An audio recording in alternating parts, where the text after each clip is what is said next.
Bibi, you're my second favorite uke. So this is a technique we've been using for a long time, and it's now been given a name and it's become popularized as the Rau Drag. So anytime that we're in a position here where we're leaning in and we've got frames and they're pushing away with the frames, we can start to look at trying to use this. So I used to call it a cross frame bump, and it wasn't, and Jason will tell you this, it wasn't actually Jason who first started doing this. It was one of the black belts at Matt Serra's gym. Jay just had a lot of success in competition with it, and then because he's a bigger name than the random black belt who came up with it, people started calling it the Rau Drag, and now it's the Rau Drag. So it's pretty cool. Jay got a technique named after him that he didn't come up with, so that's great. But the idea is it's a sneaky way to get an underhook when your man is doing a good job of framing. So I'm going to come forward in this knee cut position and drive so he frames on me. I want a big response. What I would recommend when we first learn this is that your partner pushes with straight frames. It'll be a little easier. And this is pretty common also. And what we're going to do is this. I'm going to bang his arm out of the way. So I take a C post here and I bump this out of the way as my chest moves back slightly. And then my hand comes forward and I start to take the beginnings of an underhook. And then my chest comes back. And now I end up in this position. So if I just tried to take an underhook here, there's no underhook really to be had. Frame up big for me. There's no underhook to be had. But when I bump like this and I start to go across him here, I've now got this underhook. So it's like a sharp bumping motion and I clear out his frame. If he has a bent arm, same detail, we end up like this. Now once we get here, we're going to clear the top knee shield. So I'm going to turn my knee down into the pocket of the hip like this, and I'm going to start to step out. Now, you got to think about this. He wants to turn into me, but because I have an underhook, as he tries to turn in now, I can start to pin him. So it's a nice option here to start to then stop guys from being able to turn in. His only option would be to turn away, but I can start to limit that fairly often, and then I can come in here for a pin. So we'll start out pretty simple, and then we'll build up the follow-up attacks. So I come in here, and I settle in. It doesn't have to be a traditional knee cut where I have the elbow controller on the knee. It could even be a high knee shield. It will work from all of these situations. I bump, I turn my hips down, I step out, and then from here I'm going to start to look at pinning my man in side control with a crossface and underhook. One more time. We come in here. If I do have the elbow control, that's great. I can start to bump. Now I can just start to knee cut out of these type of variations. If he's got the high knee shield in, and I get to the bump, I've got to turn my knee down and hit a back step to come out, and then we can come back into pinning. Let's give it a go. Now let's go on the offense here. So he's kind of screwed once you get hold of that underhook, right? So I come in here and I flick him up into a position like this. We're going to back step out of the position, and we've now got an arm. So let's have a look, just spin a bit for me. So we're in a position here, we've got plenty of options. We're going to start out with a pretty basic old school option of attacking this far arm with an armbar. Even though it's basic and old school, it still works really well. And if your mechanics are good, it's hard for him to stop. Because really the only thing he can try and do is slip his elbow back to the mat. So if you focus on this detail of rolling your wrist upwards towards yourself and compressing your chest over the top of their arm, you kind of wedge their arm in a position here where all your body weight is on it. So as he tries to go back to his back, it's actually really hard. So the cue is to put your ear down here on the side of their butt, and then to put all your weight by compressing your body forward. So I come up on both my feet, and I have a posted hand here. So as he tries to roll on his back, I've got a hand I can post with. If he tries to roll to his belly, it's very difficult because you've got that underhook still. So he's kind of stuck here on his side. And then we're going to spin around the corner, and we're going to go into what we call a quarter juji, which is a very fast little setup into an armbar. So I come up here and I pinch my legs either side of his head. My knee slides up, and then I pinch my knees together. If you get an extended arm, go straight into the break. Control the thumb and go. But just realize that this particular armbar is relatively easy to turn out of because there's no torso leg. So I've got a cross-face leg with no torso leg. So if he can throw his arm down, it's really easy for him to turn out.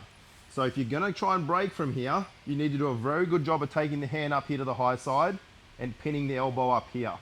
So as he tries to bridge and go, it should be hard for him to turn out.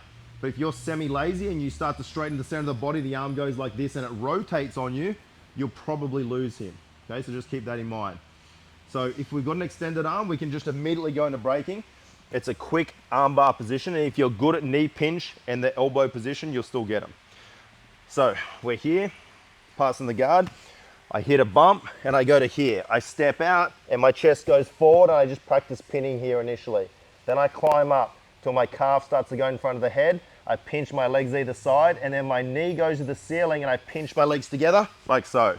He'll want to start to turn out on you immediately. So get to the thumb and bring it all back this way. As he starts to go, now it's hard for him, and then we go until we get a break. All right, get a palm, let's give it a go. You practice the quarter juji. Sometimes what can happen is when you start to spin around the head, your partner ends up in a position where they pummel their arm so that you don't end up with your leg under the face, like a cross face. You end up with your leg under their armpit. So as you sit here, you end up in an armbar that looks like this.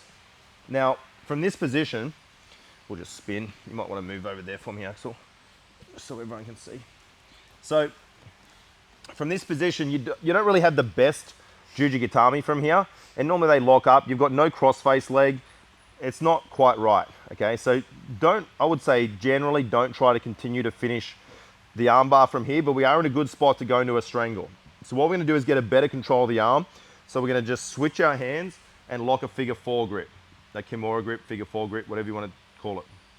I fall to my side towards his legs, and he might try and come up on you at this stage, but I'm just gonna straighten my bottom leg through and then kick him back down. And we can start to just lock our legs in a preliminary triangle. So we've got a side triangle on him here. Now, if his hands are locked up, I'm gonna reach for his elbow and pull it towards myself so that the side of his bicep pushes into the side of his head here. And then I'm gonna take my calf and I'm gonna lock it right there on the side of right where his carotid artery would be through his arm. And then from there, I'm gonna take my second leg and I'm just gonna lock a triangle. And then from here, I'm gonna start to squeeze and we should get a really nice finish on the strangle. So let's look again. Let's do it on the other side. So we're here and I start to spin, but for whatever reason, whether he did it or whether it just accidentally happened, you sat and you ended up under this arm. So the arm's gone. We're gonna switch. We're gonna come through, punching our leg and returning back down to the mat. Now, if you feel like your leg's very shallow and you can't get your calf through as far as you want to, what you can do is take your toes in the mat and extend your body and kick through a little. And now I can come up and lock, and then from here I get a nice triangle finish. Let's give it a go. Today's session was all built around this Rau bump or Rau drag. I go into here and then we start to work. Now, other options, if your leg's getting stuck and things are not progressing with the pass, we can start to take the head here and wrap up and take a chin strap. And I can roll through over my shoulder, and now I've got a position here where I can start to work. Now from here, for me to go into attacking, this underhook is kind of leading me to either go into guillotine variations. It doesn't allow me to go straight into the anaconda. So if I want to go to the anaconda, I've actually got to take my arm out and go over. So just keep in mind, when you do that, if he's pulling the elbow back this way, you might lose him. But if he's trying to go belly down on you and turn back in, this grip will be pretty good at controlling. And as he tries to go, you can often just come out here and re-grip. Okay, so just be aware of that initially we end up here, and if you want to go to anacondas and darces and things, I need to go this way. But if you're happy to start to go into guillotine variations, without the arm, we can just start to look at locking up here. Or what works really well is just scissoring and coming back up into a passing or pinning position, because we've managed to roll out of the legs. So I scissor and I start to look where I'm going, and I come up to my head, and then I come over here to my belly. I'm gonna open my hands and put my hand so it's high-fiving on my chest. And now I'm gonna pinch my elbow back. So I'm gonna let my elbow go to the crown of his head, and then I'm gonna start to pinch it back towards my body here for a variation of a wrestling move called a cement mixer or cow catcher. So I'm like pinning his head in. It's kind of like a single arm guillotine nearly. So let's have a look again. We're in here. I hit a cross frame bump, and I come over here onto the neck, rolling through, clearing my legs out, and we're here. Like I said, if I want to go to katagatamis, I've got to make a switch here, and you can lose him when this happens. We could start to go into guillotine variations. This is a little more advanced, or what I think is the more sort of linear option or basic option is to scissor your legs. Your chest goes over his face. I start to high five my own belly, my elbow goes to the crown of the head, and then I start to pinch his head up. Don't sit back here and let him sit up and then reverse you. So keep his chest pinned when you do it, and then start to pinch the chin to his chest. Let's give it a go. So we come in here, and we manage to hit a cross frame bump, and we go like this. Now, if I can turn the pocket of my hip in, sometimes what you can do, he keeps the knee shield in, you can turn off the knee shield and kind of clear it out, and then you can come back into this position where we can go into knee cuts. But what we're gonna do is we're gonna go back into attacking his legs here. So I'm gonna pummel my shoelaces so that I go over his quadricep. So I pummel like this. So now if he does try to widen his leg, it's kind of difficult. I'm gonna let go of my underhook and start to go towards his legs, straightening my knee until I claim behind him like this. And then from here, we're gonna go straight into attacking. So we're gonna come down, locking our triangle and roll over our shoulder and go searching for the heel. We're gonna pull the heel up until we until we expose the heel. And then from here, I'm gonna let go and we're gonna lock up like so. I'm gonna pinch his toes down as I lift the heel and go into breaking. So we're gonna hit a quick back step on him and just change up the attacking from upper body to lower body. So he's got his knee shield in. I hit a bump and I start to come in here and I manage to clear out that knee. So the knee comes out of the pocket of my hip so I can turn back through. He's thinking this guy's gonna pass my guard, and I hit a quick pummel like so.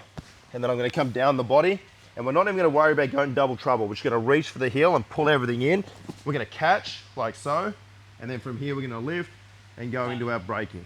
Let's give it a go.